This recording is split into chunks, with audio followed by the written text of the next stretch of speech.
Hello learners, welcome to our class today. Today in our management lesson, we are going to look at the evolution of management thought. The evolution of management thought. So this theory is very important. Evolution, meaning history, where the management thought started. So I want us to look at the importance of this theory, mostly in this lesson. Okay, this evolution traces the history behind the development of management theory. So in this lesson, we want to look at the history behind the development of management theory. The theories and history of management are important to managers for various reasons. One, this history helps the managers understand current developments and avoid mistakes of the past. They help managers to understand current developments and avoid mistakes of the past. Also, history and the theory together foster an understanding and appreciation of current situations and developments and facilitate the prediction of future conditions. They make the managers to understand the current situations and developments so that it facilitate the prediction of the future, so that they can predict what will happen in future. Then also, this theory helps managers to organize information and therefore approach problems systematically. They also help the managers to organize information and therefore approach problems systematically. So, without these theories, all managers would have urges and hopes which may not be useful in today's very complex and dynamic organizations. Okay, therefore managers must familiarize themselves with the major theories that exist. They must familiarize themselves with the major theories that exist. So, in the ancient management, as a scientific discipline, management is only a few decades old. So, for us, I want us to study the theories which most managers look at. So, in our study of the theory of management, we will focus on the three well-established schools of management theory.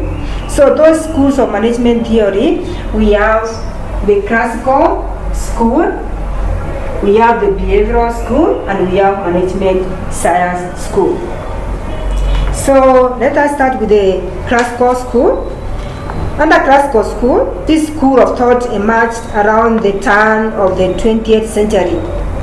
So, also this school is divided into two sub-areas, where we have scientific management, which historically focused on the work of individuals, and also we have classical organization theory, which we also call administrative management, which was concerned with how organizations will be put together. Okay, I've given you notes on these schools as they emerged and how they continued. So, because of that, I could like us to look at another school, which we call behavioral. Also, behavioral, although most of the earlier theories or neglected the human element in the workplace, a few individuals dwelled on the basic framework of the classical school and they came up with the people-oriented theories. So, under the behavioral school of management theory, we have those people who went against the classical school of management, because the classical school of management ignored and neglected the human element, so they never wanted to know about the behaviors of the workers.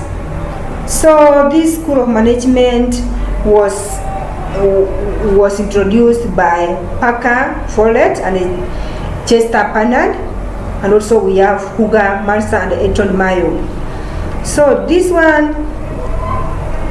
school focused itself for management and labor to become part of the group. They wanted the managers and the workers to work together so that they can accomplish their work in an effective manner. For example, leadership should not come from the power of formal authority. So they believe that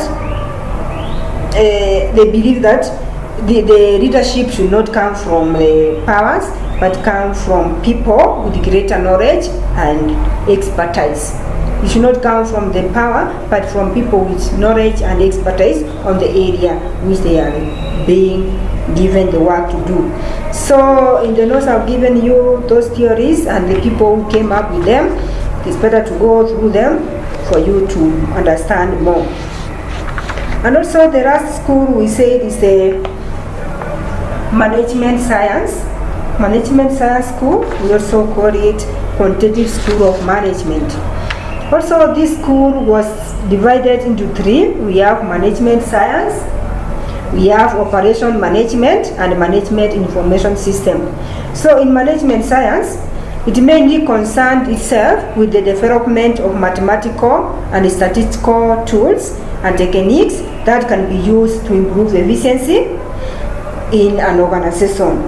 So the breakthrough in computers and other forms of electronic information processing have enhanced the application of managerial or management science.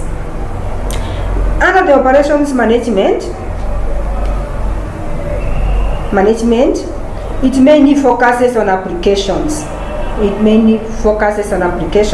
Whereby it concerns itself in the processes and the systems that organization uses to transform inputs into outputs. Therefore, it will deal with decisions like branch location, branch layout, and inventory control and distribution of finished goods or products. So another division we say is the management information system, which we also call MIS.